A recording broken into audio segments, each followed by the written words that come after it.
Faut pas laisser toujours les enfants faire ce qu'ils veulent. C'est ça l'éducation. Faut se laver chaque jour, c'est pas optionnel. Ça, c'est tes croyances. Je laisse pas mes enfants faire tout ce qu'elles veulent. Sauf qu'elles ont quand même un contrôle sur certains aspects de leur vie. Allons voir ce que ChatGPT a à dire sur le sujet. Forcer les enfants à prendre leur douche ou bain chaque jour apprend quoi aux enfants quand ce n'est pas obligatoire? Parce que si tu regardes mon post d'avant, c'est une fois ou 2-3 jours. Okay? Très belle question. Elle touche à la fois l'éducation, à énergie derrière nos gestes et ce que les enfants en retiennent vraiment. Quand on force un enfant à se laver tous les jours, même si ce n'est pas toujours nécessaire, ça peut enseigner la soumission à une règle extérieure. L'enfant apprend « je dois obéir parce que c'est comme ça », même si mon corps n'en ressent pas le besoin. OK? Tu apprends à dire « mon corps ne veut pas, mais ma mère a dit oui, fait que je dois obéir au doigt à l'œil à ma mère parce qu'elle a raison. » Risque, il se déconnecte de son ressenti intérieur et croit que l'autorité extérieure, c'est mieux que lui.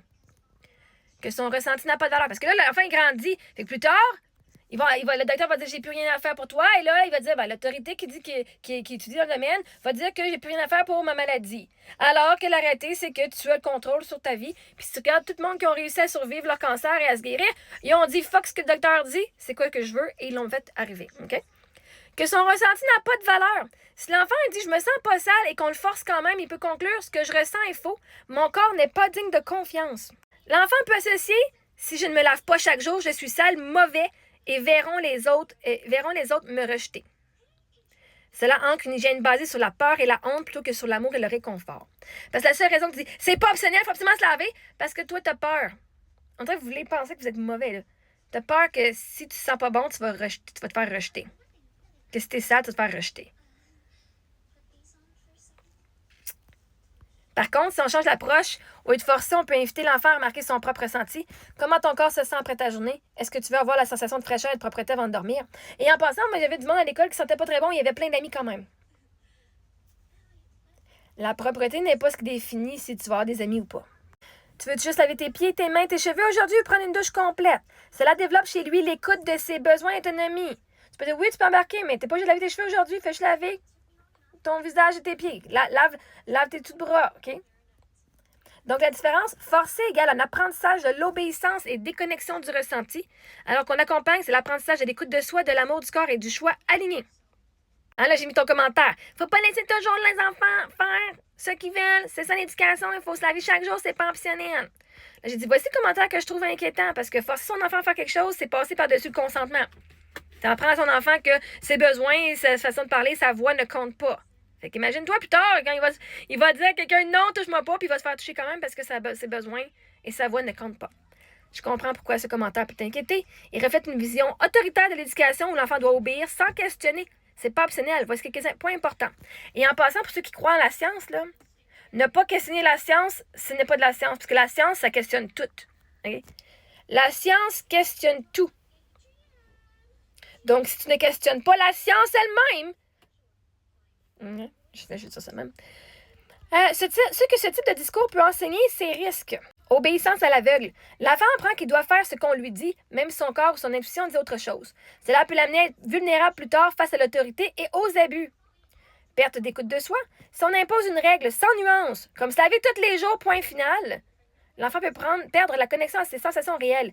Ai-je chaud? Ai-je transpiré? Est-ce que je me sens propre ou pas? Éducation basée par la peur et la honte. Cela installe l'idée que de ne pas se laver chaque jour égale être sale et mauvais et rejetable. C'est pas une hygiène choisie par amour de soi, mais par crainte de jugement.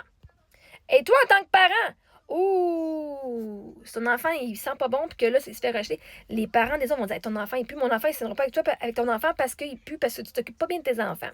Vois-tu, tu as peur du jugement. Donc, tu vas forcer ton enfant à faire ce que toi, tu veux pour être sûr que tu n'es pas jugé et que ça ne reflète pas qui tu es. Une alternative plus... Oh, peut-être Une alternative plus saine. L'éducation ne veut pas dire tout laisser faire, mais apprendre à l'enfant à écouter ses besoins et à comprendre pourquoi cette habitude existe. Plutôt que tu dois te laver chaque jour, point, on peut dire quand tu es dehors, ton corps transpire et accumule de la poussière. Prendre une douche, c'est agréable et ça aide ton corps à en rester en santé. On peut aussi donner du choix. Veux-tu une douche complète ou juste laver le visage et les pieds aujourd'hui? Cela garde une structure sans imposer la peur. Et là, une approche rigide d'éducation est vue comme contrôle. Toi, tu amènes une vision où l'éducation est l'apprentissage d'autonomie, d'écoute de soi et du respect du corps, ce qui construit des adultes plus alignés et confiants. Alors, je n'ai pas répondu à cette question, mais mes filles ont été 4 à 5 jours dans le désert, plusieurs fois en passant, sans douche, et sont restées en santé. Ce point est littéralement faux. C'est-à-dire, tu prends ta douche, là, c'est-à-dire que tu vas rester en santé. Il y a du monde qui ne prennent pas leur douche et ils sont quand même en santé. Hein? Dans le désert, on n'avait pas accès à autant d'eau. OK? Et mes filles n'ont jamais été malades.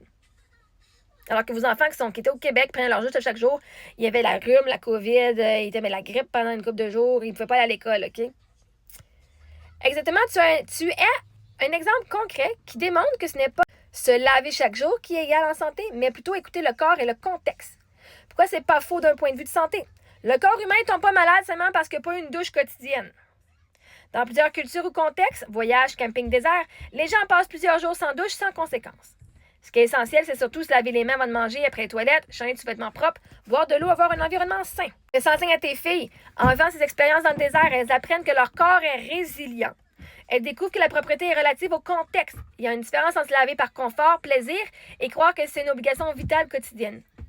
Elles comprennent que la santé vient d'un équilibre global, sommeil, nourriture, eau, émotion, environnement, pas seulement de la douche. Donc oui, ton exemple annule l'idée rigide du commentaire. Donc on peut dire, mes filles ont passé 4 à 5 jours dans le désert. OK, bref. Toi, tu es quelqu'un qui contrôle tes enfants par la peur, par le dictatorship. Fais ce que je dis, point final. Tu n'enseignes pas à tes enfants à questionner, à se positionner et à raisonner par eux mêmes. Ça, plus tard, ça va leur coûter à tes enfants. Ils vont écouter les profs, ils vont écouter leur boss, ils vont écouter tout le monde et ils ne seront pas autonomes assez pour prendre des décisions. Et des fois, ils vont être dans des relations toxiques avec des gens. Ils sont déjà en relation toxique en ce moment avec toi, là. Bref, ils vont attirer des hommes et des femmes qui vont faire comme toi. Ils vont dire, non, tu n'as pas le droit d'aller voir tes amis. Si tu es ma femme, tu restes avec moi ici. Non, il faut que tu fasses exactement ce que je te dis. Parce qu'ils vont avoir été élevés comme ça, qu'ils n'auront pas appris à questionner l'autorité. Parce qu'arrêter l'autorité à mettre des règles juste pour toi. Toutes tes règles là, tu les mets pour ton bien-être à toi. Comme ça, le monde ne peut pas venir te juger. Okay? Fait que oui, c'est pas obligatoire. Il n'y a aucune loi. Va me trouver dans la loi où est-ce que ça dit qu'il est obligatoire de prendre sa douche à tous les jours. Trouve-moi la règle, la loi qui oblige tous les enfants et tout le monde de prendre une douche à tous les jours. Et quelle est la conséquence de ce crime? Vois-tu, c'est une règle que tu as mis, que tu imposes à tes enfants par ta vision de la vie. Je ne dis pas de laisser toujours tes enfants faire ce qu'ils veulent, mais d'apprendre à tes enfants à te questionner et à raisonner, ça, c'est un cadeau que tu vas leur faire pour le restant de leur jour. De leur dire, tu es autonome, et de leur montrer, de leur donner un petit peu plus d'autonomie à chaque fois. OK, la douche n'est pas optionnelle, mais ce que tu vas laver l'est. Et de commencer à leur donner des choix dans la vie, parce qu'à un moment donné, quand ils ne seront plus à la maison, puis ils ne seront plus à l'école, ils vont devoir faire des choix. Et si tu leur dictes tout ce qu'ils doivent faire, tes enfants vont être perdus quand ils vont sortir de chez vous.